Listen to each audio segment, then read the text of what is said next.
Which leads us to your projects. As I said, you got one in the Pilbara, the Tambora project.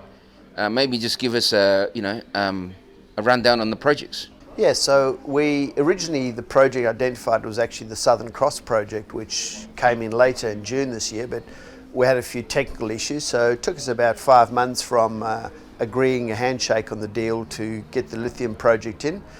Tambora really lucky for a number of reasons. One, it's a mining reserve, so this was a gold mining area, 1890 down to 1895, so a lot of history for gold mining there.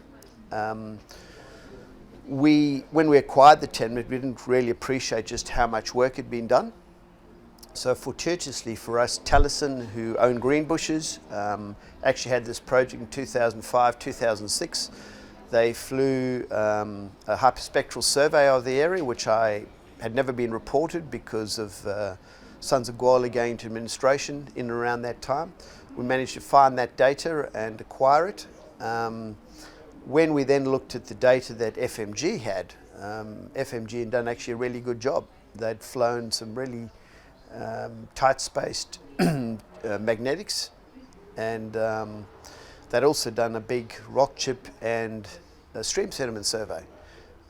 Interestingly, the data was really good. I mean, we had 2% rock chips, but unfortunately I think the junior geo at FMG didn't understand that when you convert lithium to lithium oxide, there's a multiplier effect, and in fact 2% lithium is very good. So interestingly, FMG dropped the ground. We picked it up in a ballot, and January this year I tried a helicopter. We flew into site. Fortunately for us, there was a historic rock chip there, which we'd found from the data, and we literally landed on top of some lepidolite. We took 5 rock chip samples, closed the deal, listed the company, and then the rock chip samples came back, 2 to 3% lithium. So we knew we were onto a really good thing. I flew up a few weeks later with probably one of the world's experts in what we call LCT, so that's lithium, cesium, tantalum.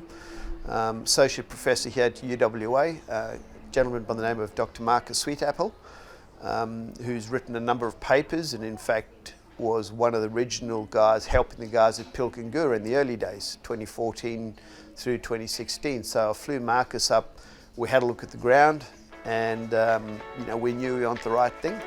And the rest, as I say, is history. We've gone from discovery to now starting drilling in 6 months.